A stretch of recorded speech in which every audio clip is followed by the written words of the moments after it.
PBA World Championship time, second major of the year, and made the cut to the advances round. That was the main goal going into the World Series, like make it to that top 50, and then take everything else from there. Top 50 now balls 2 8-game blocks, 6-game, or 2 8-game blocks, 16 games, and then cut to the top 16. Going in, I was 16th, and we had to ball the 2 blocks on the Earl Anthony pattern, and I've balled on this pattern or pattern similar to it, same name, few times before, and it's always been a little tricky to me. Like it always feels like it has a spot down lane where if you hit it, the ball goes a couple feet longer, and you 210 every time, and that's always been my issue. Like some of the high rev guys have been able to throw a lot of urethane on that pattern, and score really well, and they've been able to move left and really get some good scores. And my scores were always like, I would just have that 1 shot or 2 shots every game where with 210 or something weird would happen, and like my scores would never be awful, they just never got very good because like that one open every game. So I had to figure out a way of avoiding that. On the fresh, they felt a little tight to the right. Definitely, I think, like outside of Shark, where it's 47 feet, they were definitely the tightest to the right near first arrow, and felt a little bit tricky.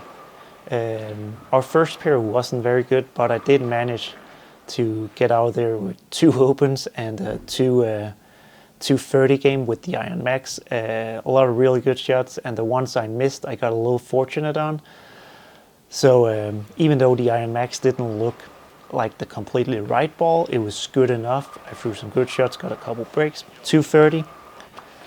When you're going in at 16 at the cut, you just want to get out to that decent start. And from then on, I basically just kept slowly moving left, getting into first like the physics blackout a little bit.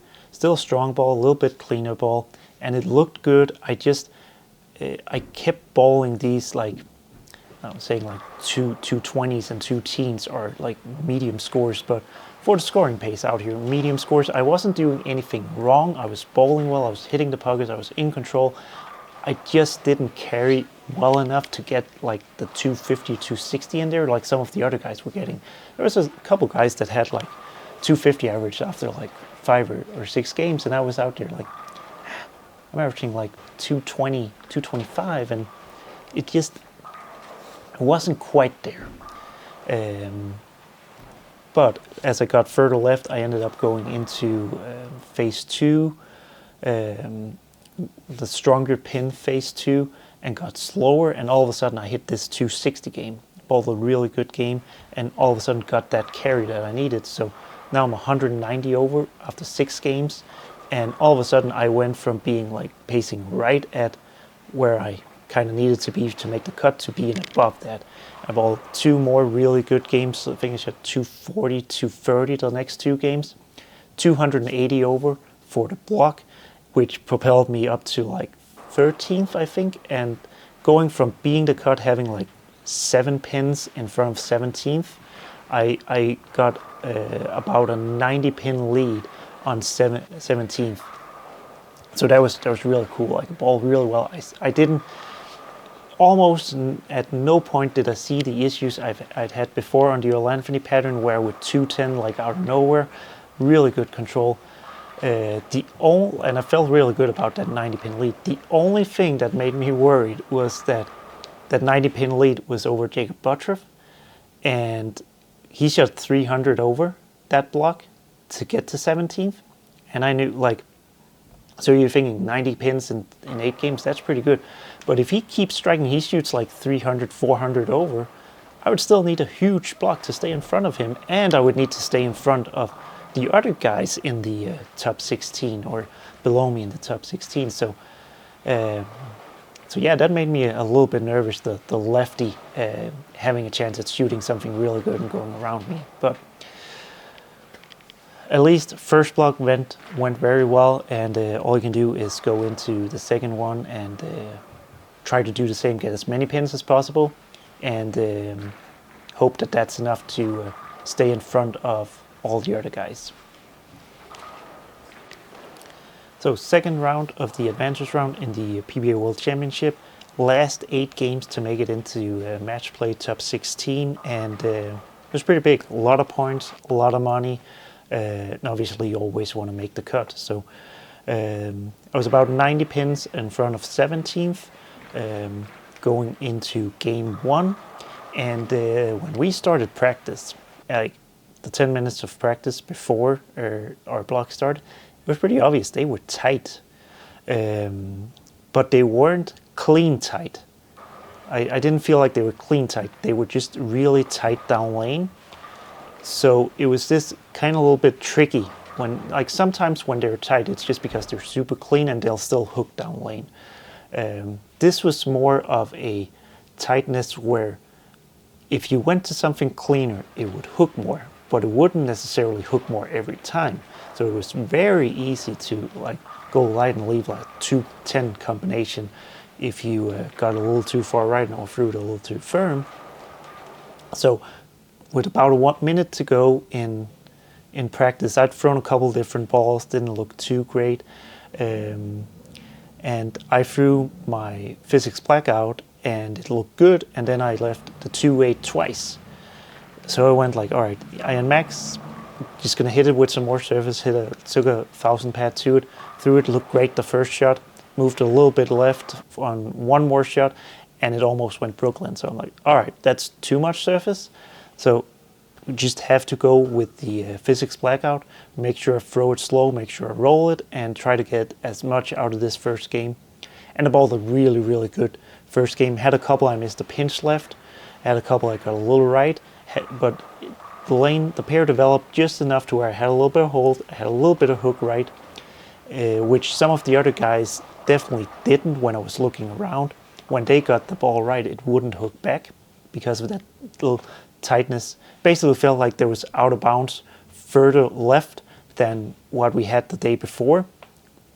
But I managed to shoot 259 the first game, and it was a really good 259. I threw a lot of really good shots, and yeah, that really, like, I was nervous because I was nervous and excited because I knew I was in a good position, and I just didn't want to bowl bad and end up being eliminated from the tournament. But that 259 really helped. I could watch some of the other guys shoot much lower scores. Buttroff, as I talked about earlier, like he shot 2 teens, so all of a sudden, like I knew he could go on a big run, but now I at least had a 130 pin lead on him, and it put me in a really good position. And I went into game 2. Pair was a little bit different, but I think I started double, spare, double, and all of a sudden my thumb swelled just a little bit. I hung up on it a couple times, pulled it left, took out a piece of tape, dropped it off my hand, it got off my hand really quick and really shot to the right. So I threw like 3 or 4 really bad shots in a row. Managed to make the spares. That was pretty fortunate. But I told myself, like, you have to calm down and throw good shots here, and I did manage to do that, and I think I got 230. I think I actually got 230 or 220 or 230 that game, which was again a really good game. Scores were a little bit lower to start off with this block, so 230 was really, really good. And it was really, really good because that was definitely a game where it could have gone the wrong way for me. Had I missed a spare, got a little unfortunate, and one of them split instead of leaving me a makeable, and I didn't finish it off strong, I could easily shot 170 or 180 that game. And now you're pressing because it's going the wrong direction, and you see everyone else getting closer to you. But I turned it around and kept bowling well. Went from the physics blackout into the phase 2, and then later on into DNA coil. It was weird how they started out tighter, at least tighter down lane, maybe a little more hook in the front, and then they got super spotty towards the end, where if your ball wasn't doing the right thing, like one shot it would just dead hook, and the next one, when you tried to move off a little bit, it would go like 60 feet. And luckily my ball never saw that to the extreme. It was always manageable for me. But I bowled good those 8 games. Mentally, I stayed calm, even though I was nervous and excited, and I could see what I was doing was the right thing. I was getting consistent, good ball reaction. And I was being aggressive. Like, it was pretty obvious to me, all right, this is not doing quite the right thing anymore, so I need to make this move. I need to make a ball change now, and I made the ball change.